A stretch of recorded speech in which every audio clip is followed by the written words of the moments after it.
এখানে কারো অস্ত্র নিয়ে আসেনি, আমার যতজন আসছে কেউ কোনো অস্ত্র নিয়ে আসে নেবে।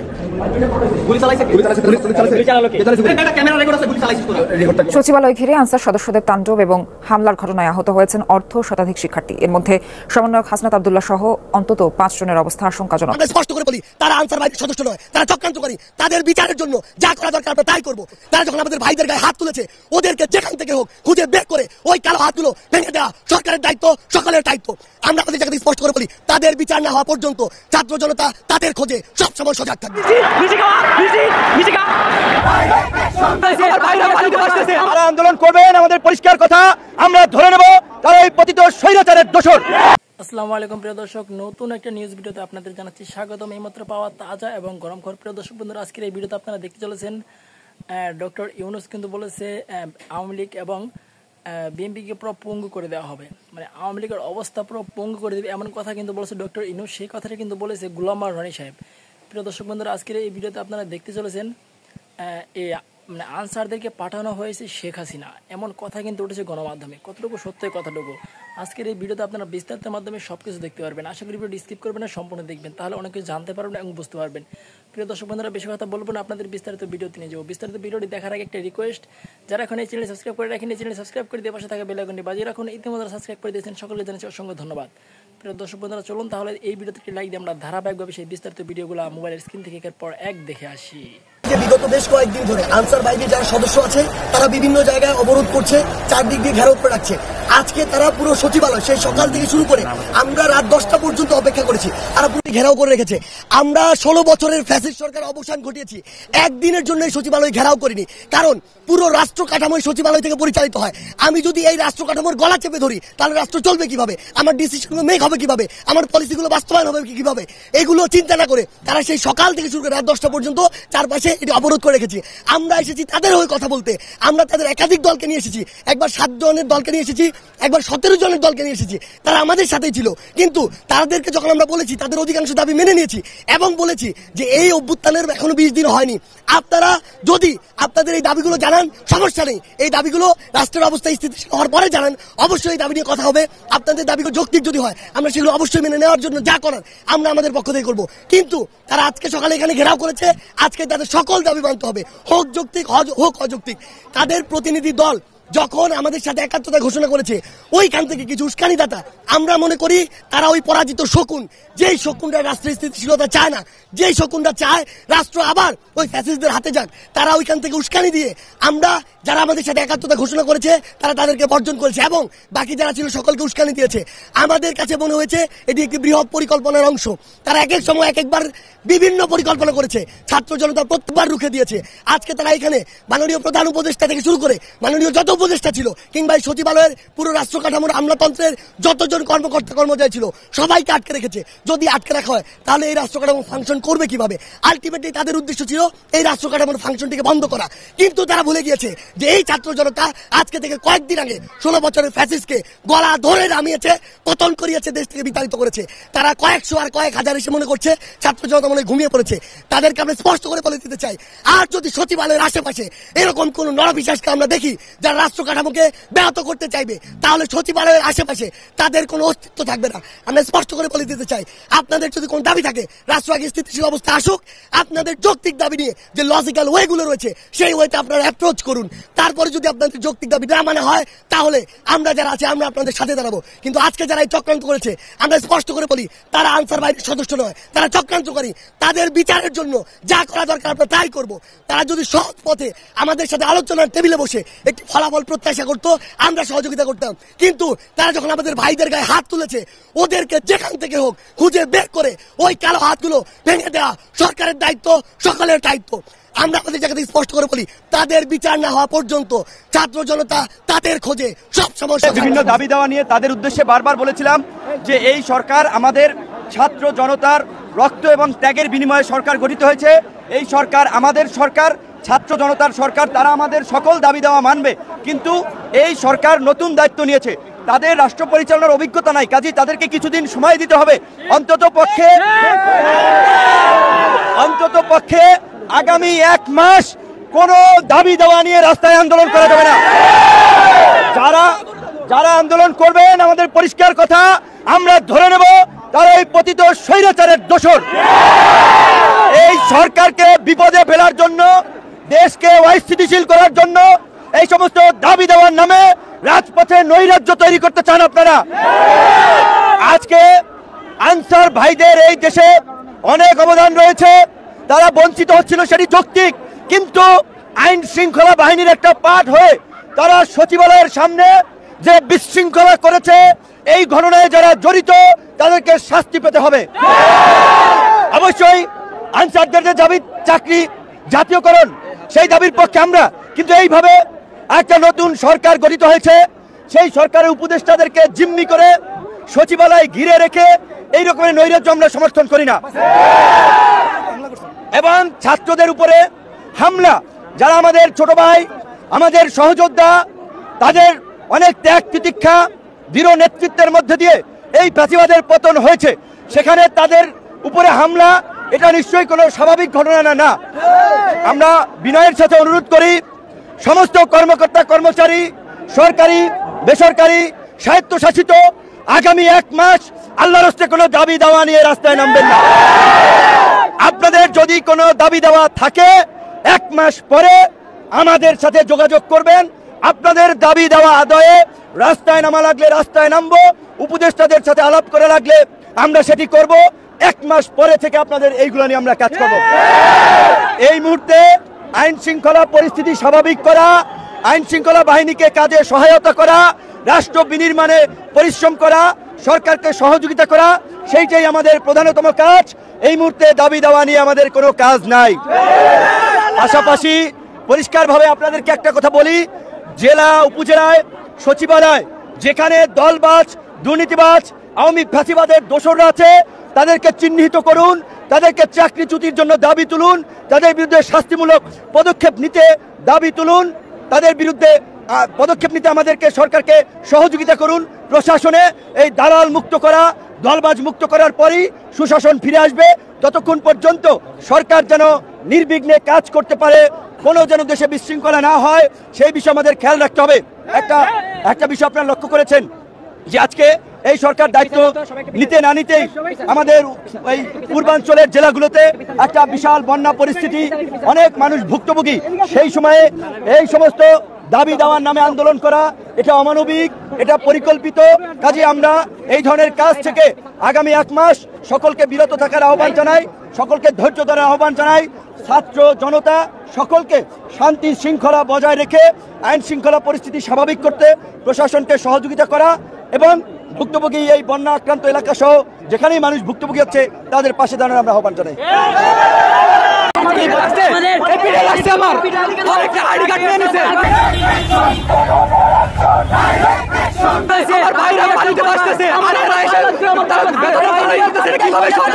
আমরা কষ্ট করতেছি, আমরা মানুষের কাছে ভিক্ষার মতো টাকা চাইতেছি, কিন্তু এরা কি করতেছে? এরা প্রমোশনের জন্য কি করতেছে? টাকা চাইতেছে বেতন বাড়ানোর জন্য, সরকারি করার জন্য। আমরা তো তা চাই নাই। আরো একটা নির্দিষ্ট টাইম দরকার ছিল, 15 দিন নিত বা 1 মাস পরে তারা আন্দোলন করুক, আমরা যুক্তি আন্দোলনের সাথে আমরা আছি। কিন্তু এরা কি করতেছে? একদিকে আমার বন্যার বাইরে মানুষ মারা যাচ্ছে, আর এরা কি করতেছে? এরা এই জায়গায় সচিবালয় ঘেরাও করতেছে। এরা কি বোঝা যাচ্ছে? আমরা চেষ্টা করার জন্য এত ব্যস্ত হয়ে পড়ছি।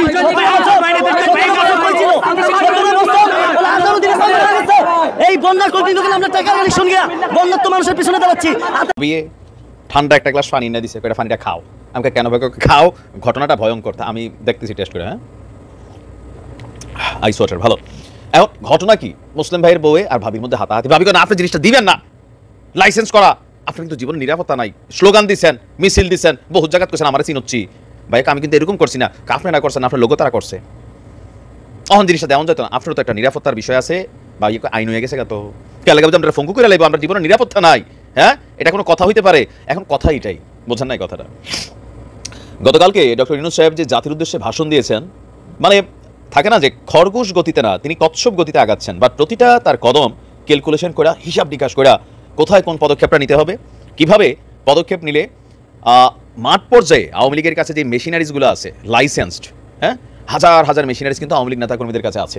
এখন সেই মেশিনারিজগুলো অপব্যবহার হতে পারে, সেগুলা পাল্টা কাউন্টারে যাইতে পারে, রাষ্ট্রের জন্য হুমকি স্বরূপ মনে করছে সরকার। আর এক আদেশে মেশিন নিয়ে হাঁটা নিরাপত্তার অভাবে, মেশিন কারা নিত, মানে যারা অস্ত্রের লাইসেন্স নিত কারা, সেই লেভেলের মানুষ যাদের জীবনের নিরাপত্তা হীনতায় ভুগত, তারা ভিভিআইপি বা সামহাও ওই লেভেলের মানুষ ছিল। তো নতুন একটা মানে আইন হয়ে গেছে, আওয়ামী লীগ আমলের সব বেসরকারি অস্ত্রের লাইসেন্স বাতিল। সরকারি অস্ত্র পরিবহন করে আমরা দেখছি যারা ধরেন কি বলে যে আমাদের আইন শৃঙ্খলা বাহিনী, তারা বেসরকারি জনগণকে গত 15 বছরে দেওয়া আগ্নেয়াস্ত্রের লাইসেন্স স্থগিত করে দিয়েছে স্বরাষ্ট্র মন্ত্রণালয়। একই সঙ্গে গোলা বারুদ সহ আগ্নেয়াস্ত্র থানায় জমা দেওয়ার নির্দেশ দেওয়া হয়েছে। মানে একটা মেশিনের সাথে ছোট বিচি থাকে, আরো অনেক কিছু থাকে, যে যেটা নিচে বড় ছোট কার্টুজ ম্যাটুজ, হ্যাঁ বুলেট টুলেট যা আছে সব কিছু ফেরত দিতে হবে। স্বরাষ্ট্র মন্ত্রণালয়ের সিনিয়র তথ্য অফিসার ফয়সল হাসান স্বাক্ষরিত এক বিজ্ঞপ্তিতে এই তথ্য জানানো হয়েছে। বিজ্ঞপ্তিতে বলা হয়েছে বিগত 2009 সালের 6 জানুয়ারি থেকে 2024 সালের 5ই আগস্ট, মানে আওয়ামী লীগ সরকারের পতনের দিন পর্যন্ত যে সকল আগ্নেয়াস্ত্রের লাইসেন্স বেসামরিক জনগণকে দেওয়া হয়েছে, তাদের প্রদান করা লাইসেন্স স্থগিত করা হলো। এখন এটা মিনিংস বোঝেন না। ধরেন আপনি সরকারের কাছ থেকে বৈধভাবে একটা অস্ত্র নিয়েছিলেন, সামহাও আপনি একটা ইম্পর্টেন্ট ক্যারেক্টার, সরকার মনে করছে যে হ্যাঁ আপনি আপনার জন্য এটা রাখতে পারেন। তো এখন এইটা কারা, আমরা যদি হিসাব করি বেসরকারি মানে কি, সরকারের কোনো ডিপার্টমেন্টের সাথে কানেক্টেড না। হ্যাঁ, তো 99.99% মানুষই যারা নিছে, এখানে প্রভাব প্রতিপত্তি নানান ঘটনার কারণে মেশিন নিয়ে হাঁটতো, মিছিল টিছিল হলে বাইরে হইতো, এরকম প্রোগ্রাম হলে সাথে নিয়ে দাঁড়াই থাকতো। এই যে ইস্যুটা, এটা কিন্তু শেষ। আজকের পরে, আজকে যে সময়টা দেওয়া হয়েছে, এই সময়টা আজকে না, আমি এই সময় যদি দেখছি যে আগামী 3রা সেপ্টেম্বরের 3 তারিখের পর যদি আপনি আপনার অস্ত্র মেশিনারিজ জমা না দেন, তাহলে আপনার বিরুদ্ধে অস্ত্র আইনে মামলা দায়ের করা হবে, আপনাকে গ্রেপ্তারও করা হবে। বলা হয়েছে যে অতি দ্রুতই আপনি নির্ধারিত সেক্টরে, মানে যেখান থেকে মেশিনারিজগুলো লাইসেন্স করে নিয়ে গেছেন, সেখানে ফেরত দিতে হবে। এখন এইটার আসলে ইফেক্টটা কি হবে? ধরুন একটা মেশিন ইকুয়াল টু সামনে থাকা 100 জন নিরস্ত্র জনতা, সেম। বাট আজকের দিনে পোলাপাইন আবার আলাদা, দেখছেন না, একটা গুলি করি একটাই মরে। এই মুডে থাকা অবস্থায় আবার মেশিনের খুব বেশি ভ্যালু নাই, তারপরেও আছে। সব তো আর কি বলা হয় যে মানে এতটা সাহসী মানুষ হয় না, বা আবু সাইদ হয় না। এখন ধরেন এই মুহূর্তে আওয়ামী লীগের নেতাকর্মীদের অনেকের বাড়িতে দেখা গেছে যে মানুষটা ভালো, মুসলিম ভাইয়ের মতন, কিন্তু আওয়ামী লীগের রাজনীতি করছে। এখন একটা গ্রুপ আছে বিএনপিপন্থী বা দুর্বৃত্তকারী যারা আছেন, শুধুমাত্র যে তারা রাজনৈতিক দলগুলো তারা না, এর বাহিরেও একটা টিম আছে, সেটা আওয়ামী লীগের পক্ষের ভিতরে হইতে পারে, যে ক্ষমতায় থাকাকালীন সুযোগ সুবিধা পায় নাই, তারা কিন্তু এই সুযোগে হামলা টামলা চালাই আসতেছে, আবার রাজনৈতিক প্রতিহিংসা থেকে বিএনপিও চালাইছে।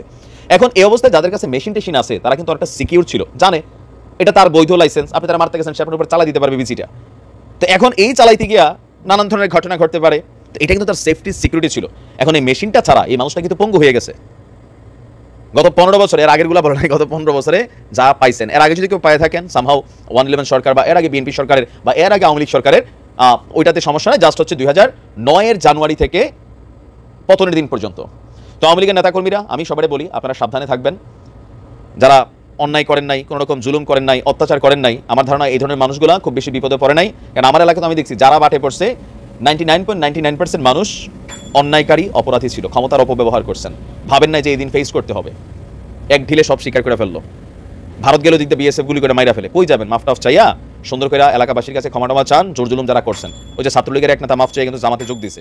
এরশাদ বিরোধী আন্দোলনের সময় যখন রাজপথ খুব উত্তপ্ত ছিল, তখন ছাত্রলীগ বা ছাত্রদলের যারা সভাপতি এবং সাধারণ সম্পাদক কেন্দ্রীয় কমিটিতে ছিলেন, তাদেরকে সবাই সংগ্রামী ছাত্রনেতা হিসেবেই জেনে আসছে। পরবর্তীকালে তাদেরকে নিয়ে অনেক বিতর্ক হয়েছে। ইংরেজিতে যাকে বলা হয় তাদের যে চারিত্রিক ডেভিয়েশন, ক্যারেক্টারিস্টিক্স, এটার যে ডেভিয়েশন, অবনতি, সেটাও হয়েছে। কিন্তু তারপরেও সেই সময়টিতে তাদের সঙ্গে যাদের সম্পর্ক ছিল, তারা এক ধরনের নস্টালজিয়াতে ভোগেন। যেমন ঢাকা বিশ্ববিদ্যালয়ে যারা ছাত্রদল করেন এবং সাধারণ ছাত্র, তাদের মধ্যে নিরু বাবলু, অভি, এদের একটা জনপ্রিয়তা রয়েছে।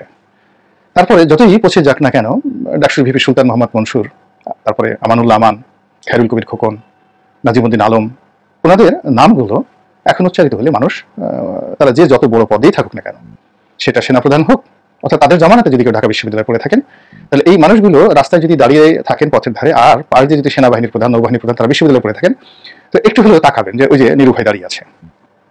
আবার ছাত্রলীগ যারা করতেন, যারা ক্যাডার রাজনীতি করতেন, মাইটি, যেমন টোকন, আলতাব, তারপরে চুন্নু, ছাত্রলীগের এই একটা গ্রুপ ছিল। আবার যারা ছাত্রদল, তাদের একটা গ্রুপ ছিল। তো এইগুলো বাংলাদেশের একটা কৃষ্টি এবং কালচার। তো ওই জমানাতে ছাত্রলীগের সাধারণ সম্পাদক ছিলেন ইসাহাক আলী খান পান্না, তার ওয়াইফও ছাত্রলীগের নেত্রী ছিলেন, মারা গেছেন খুব নির্মমভাবে, বরিশালের পিরোজপুরে বাড়ি। তো এই ভদ্রলোক যেহেতু দল 15 বছর ক্ষমতায় ছিল, তার বিরুদ্ধেও নানা অভিযোগ আছে, কম বেশি, এতে কোনো সন্দেহ নেই। কিন্তু ব্যক্তিগত জীবনে কারোর সঙ্গে তার যে সেই 80 দশকের সেই সাংগঠনিক সম্পর্ক, আবার পরবর্তীকালে ব্যক্তিগত সম্পর্ক, যেমন দেখা গেল আমি বিএনপিতে চলে এসেছি, আমি তার চেয়ে বয়সে ছোট, কিন্তু তারপর তিনি যথেষ্ট সম্মান রেখে কথা বলতেন। এর কারণ হলো শেখ হাসিনা মনোনয়ন দিয়েছেন, আমি সংসদ সদস্য হয়েছি, এই সম্মানটা তিনি রাখতেন। এবং এই যে ঠিক 5ই আগস্টের কয়েকদিন আগে বাংলা ভিশন আমরা একটা টক শো করলাম, আমি ছিলাম, তারপরে নাজমা ছিলেন, যেটা হলো যুব মহিলা লীগের যে প্রতিষ্ঠাতা সভাপতি বা সভানেত্রী, এবং সেই যে দামি নির্বাচনের পর যে পার্লামেন্ট হলো সেই পার্লামেন্টে তিনি সংসদ সদস্য ছিলেন, আর ছিলেন এই পান্না সাহেব। আর আমার সঙ্গে ছিলেন বিএনপির সাবেক সংসদ সদস্য এবং বিএনপি নেত্রী নীলুফার চৌধুরী মনি। অসাধারণ একটি টক শো আমরা করেছি এবং সেখানে আমরা কথাবার্তা বলেছি। তারপরেও তিনি খুব নস্টালজিয়াতে ভুগছিলেন যে আমি বিএনপির পক্ষে কথা বলছি, অথচ একটা সময় আমরা ছাত্রলীগের রাজনীতি করেছি, আমাদের সাথে একটা সম্পর্ক ছিল, হৃদ্যতা ছিল। আমি যখন কথাগুলো বলছিলাম তিনি খুব অবাক বিস্ময়ে তিনি আমার দিকে তাকিয়েছিলেন, মনে বেদনা, এবং অনেকটা ভাইয়ের মতো। নিজের আপন ভাই যখন প্রতিপক্ষে চলে যায় তখন বড় ভাই যেভাবে অসহায়ভাবে তাকিয়ে থাকে, ঠিক ওইভাবে তিনি তাকিয়েছিলেন এবং আমার কোনো কথা তিনি জবাব দেননি এবং দিতে পারেননি। এই ধরনের ব্যক্তিগত সম্পর্ক তিনি রক্ষা করে চলতেন। তো সেই মানুষটি ভারতে গিয়ে তিনি নিহত হয়েছেন। কেউ কেউ বলেন যে তিনি পালানোর সময় পাহাড়ে উঠতে গিয়ে তার যে হার্টবিট এটা বেড়ে যায় এবং হৃদযন্ত্রের ক্রিয়া বন্ধ হয়ে তিনি মারা যান। কেউ বলেন এটা, কিন্তু বেশিরভাগ মানুষ যেটা বলছে যে পালানোর সময় বিএসএফ তাকে গুলি করে মেরে ফেলে এবং এখনো পর্যন্ত লাশ বাংলাদেশের হস্তান্তর করা হয়নি। ঘটনা যাই হোক না কেন, এই দুঃসংবাদটি প্রথম মিডিয়াতে আসার আগে আমাকে জানান আমার আরেক বন্ধু ব্যারিস্টার সরওয়ার, টেলিভিশনের পরিচিত মুখ। তিনি প্রথম জানান এবং পান্না ভাই মূলত ব্যারিস্টার সরওয়ারের নির্বাচনী এলাকার, আমাদের চেয়ে বছর কয়েকের বড় তিনি ছিলেন। তো যাই হোক, তো ব্যারিস্টার সরওয়ার বলতেন যে না ঠিক আছে, তার বিরুদ্ধে কিছু অভিযোগ ছিল, কিন্তু তারপর আমরা অবাধে তার সঙ্গে ব্যক্তিগত সম্পর্ক রাখতাম, কথা বলতাম যে পান্না ভাই আপনি এই সমস্ত কাজকর্ম করেন কেন, কি দরকার আপনার এই সমস্ত কাজকর্ম করার। তো এইভাবে তার সঙ্গে একটা সম্পর্ক ছিল। তো সরওয়ার খুব যাকে বলা হয় খুব মনোবেদনায় ভুগছিলেন তার এই নির্মম মৃত্যুর কারণে। আর আমিও ব্যক্তিগতভাবে তার সরওয়ারের কথা শোনার পর আমার মনটা খারাপ হয়ে গেল। তো যাই হোক, খারাপ হওয়ার পরে পরবর্তীতে দেখলাম যে তার এই মৃত্যু নিয়ে ফেসবুকে অনেকে পোস্ট দিয়েছে। তখন বুঝলাম যে আমি ছাড়া, সরওয়ার ছাড়াও তার অনেক শুভার্থী ছিল, তার আওয়ামী লীগ করা, তার বিরুদ্ধে দুর্নীতির অভিযোগ, তার মনের মধ্যে ভয়, সবকিছু ছাপিয়ে তার যে স্মৃতি এটি অনেককে মোটামুটি যাকে বলা হয় আবেগ আপ্লুত করেছে। তো এখানে মূলত আমার বক্তব্য হলো যে উনি তো একজন সংগ্রামী ছাত্র নেতা, তার কেন পালাতে হলো বা তিনি কেন পালাবেন? তিনি তো, তার বিরুদ্ধে মামলা হবে, তিনি এই দেশে লক্ষ লক্ষ বিএনপির নেতারা দীর্ঘদিন পালিয়েছিলেন, আবার এই মুহূর্তে লক্ষ লক্ষ আওয়ামী লীগের নেতা তারাও পালিয়েছেন। তো পান্না ভাইয়ের মতো একজন সিনিয়র নেতা কেন পালাবেন? এক। দুই নম্বর হলো, পালাতে গিয়ে যেটা আওয়ামী লীগের লোকদের এই যে স্বাধীনতার পর থেকে বারবারই তারা এই ভুলটি করে আসছে, তারা সবসময় ভারতকে তাদের বন্ধু মনে করেছে, আশ্রয়দাতা, প্রশ্রয়দাতা মনে করেছে, এবং নিজেদেরকে তারা ভারতের দালাল, ভারতের তাবেদার হিসেবে পরিচয় দিতে তাদের মধ্যে কোনো লজ্জা নেই।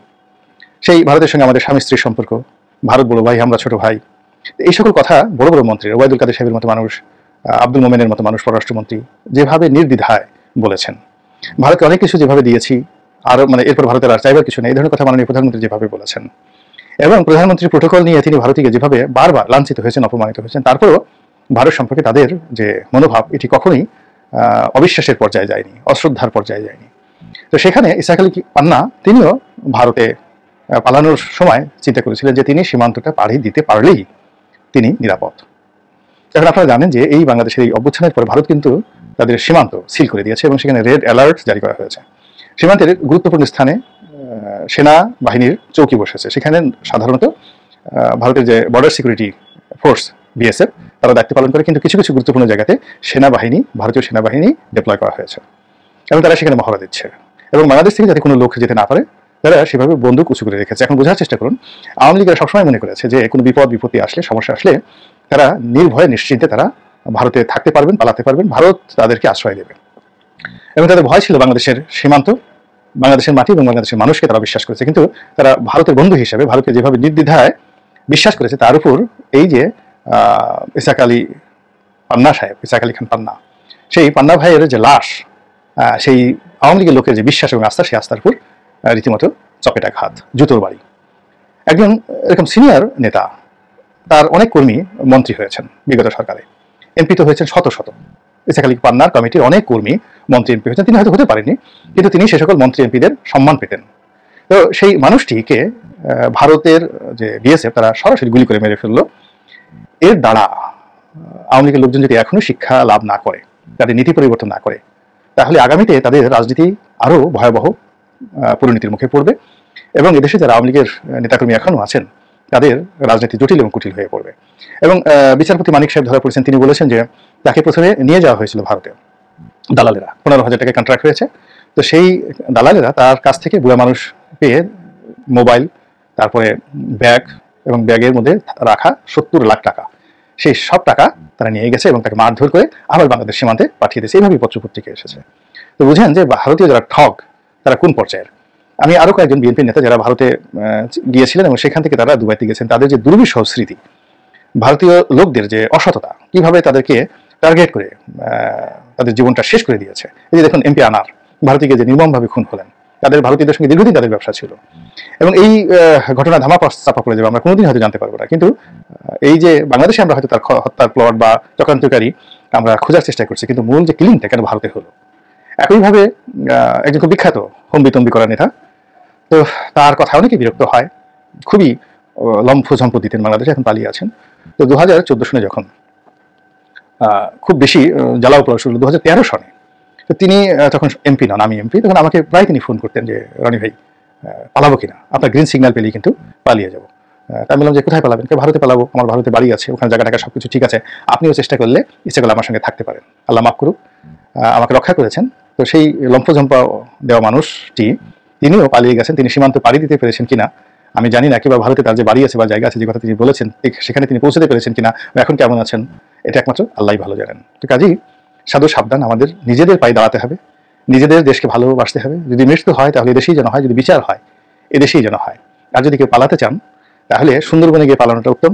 অ্যাটলিস্ট বলতে পারবেন যে আপনার আত্মীয় স্বজন বলতে পারবেন যে সুন্দরবনে গিয়ে বাঘের পেটে গিয়ে আমার অমুক আত্মীয় মারা গেছে। শিয়ালের কামড়ে মরার চেয়ে বাঘের পেটে মরা অনেক অনেক সম্মানের। আল্লাহ আমাদের সবাইকে হেদায়েত দান করুন। প্রিয় দেশবাসী, শুরু থেকে শেষ পর্যন্ত যারা এই ভিডিওটি দেখেছেন সকলকে জানাই অসংখ্য অসংখ্য ধন্যবাদ। যারা এরকম নিউজ ভিডিও পেতে পছন্দ করেন তারা অবশ্যই এই চ্যানেলটি সাবস্ক্রাইব করে পাশে থাকা বেল আইকনটি বাজিয়ে দিবেন। যারা এখন এই ভিডিওটি শেয়ার করেননি, এই ভিডিওটি দ্রুত শেয়ার করে সকলকে দেখার সুযোগ করে দিন। আজকের মতন এই পর্যন্ত, দেখা হচ্ছে পরবর্তী কোনো ভিডিও নিয়ে ইনশাল্লাহ।